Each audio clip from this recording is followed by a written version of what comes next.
ज्यादा चोटें तो नहीं आई? नहीं, बस हमने बच बचाई हो गई। बच बचा हो गया। मुझे ये बताइएगा, अच्छे खासे आप मोबाइल फोन्स बांट रहे थे लोगों को फ्री में, आप पर कोई मुकदमा भी नहीं है, अचानक से आप ये किस चक्कर में फंस गए जहाँ पर जो है वो अदालतों के चक्कर भी लगाने पड़ रहे हैं? कभी जिंदगी में सोचा था कि अदालतों के चक्कर भी लगाने पड़ेंगे? आपके सवाल का जवाब देने से पहले मैं आपके क्वेश्चन नंबर 2 में थोड़ा ऐड करना चाहूंगा कि आपने कहा कि रजब ने उस वकील को कहा कि आप मुंह में गुटखा लेके मैं आपको वकील नहीं मानता। असल में वो जो वकील था वो पिछले कुछ महीनों से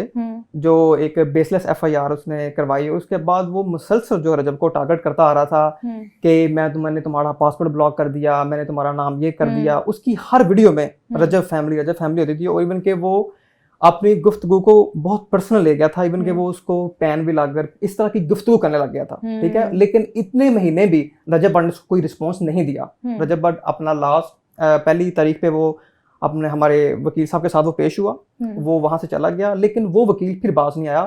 तो रजब ने उसके खिलाफ जो स्टेटमेंट ली वो उसकी बनती थी, मैं और उसकी स्टेटमेंट के साथ खड़ा हूं कि इस तरह के जो चंद टिकटॉकर नौसरबाज वकील हमारी सोसाइटी में आ गए हैं जो सिर्फ अपने व्यूज के चक्कर में हम फेमस लोगों के पीछे पड़ के अपना मंजन बेचते हैं लोगों के अंदर, इनके खिलाफ इंशाल्लाह क्रैकडाउन होगा और हम कानूनी कार्रवाई भी करेंगे जैसा कि आपको हमारे वकील साहब ने कहा, और इंशाल्लाह ताला हम इनको मंजिल मकसूद तक पहुंचाएंगे, क्योंकि जो प्रोफेशनल और पढ़े लिखे वकील होते हैं वो इस तरह के काम नहीं करते, उनका इस तरह के लोग चीजों से कोई काम नहीं। अच्छा, मुझे नदीम ये बता दीजिएगा कि आज जो हाथ अदालत में हुआ है, आप उसके बारे में मुझे बताइए कि हुआ क्या? आप इसमें मियाँ साहब ने हमारे वकील साहब ने आपको पहले सब कुछ बता दिया। असल में जब हम वहाँ पहुंचे हैं तो ये डिफरेंट गेट पे थे, हम डिफरेंट गेट पे थे, तो जिसकी वजह से मिसकम्युनिकेशन हुई और हम अदालत के अंदर से ही वकील साहब के पास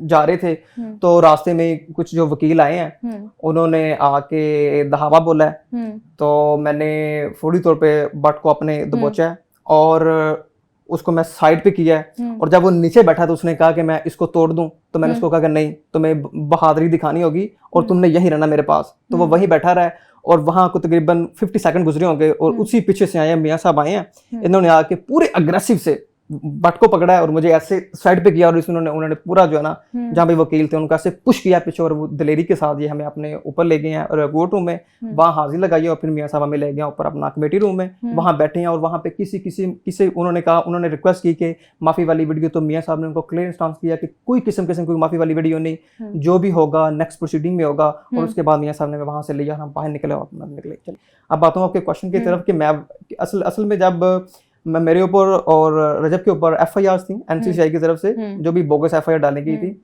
उसमें भी हमारे वकील साहब मियाँ साहब है, तो मैं भी लंदन चला गया बट के पास, तो हमारे नाम एयरपोर्ट पे ब्लॉक्स थे, तो हमें जब कुछ महीनों बाद मियाँ साहब ने कहा कि यू आर ओके, तो फिर हमने प्रोटेक्टिव बेलें ली अपना इस्लामाबाद हाई कोर्ट से और हम वापस आए। तो उसी दौरान जो थी हमारी जो दोस्ती थी वो भाईचारे में बदल गई रजब के साथ, हमने एक दूसरे का मुशफ़क़त में साथ दिया, तो इसलिए मैं जहाँ भी जाता हूँ तो उसके साथ साथ वो कहता जी मेरा दिल नहीं लगता। तो लास्ट टाइम भी मैं आया था, मैं कोर्ट नहीं आ सका, तो इस बार भी मैं वो जिधर होते हैं हम इकट्ठे होते हैं।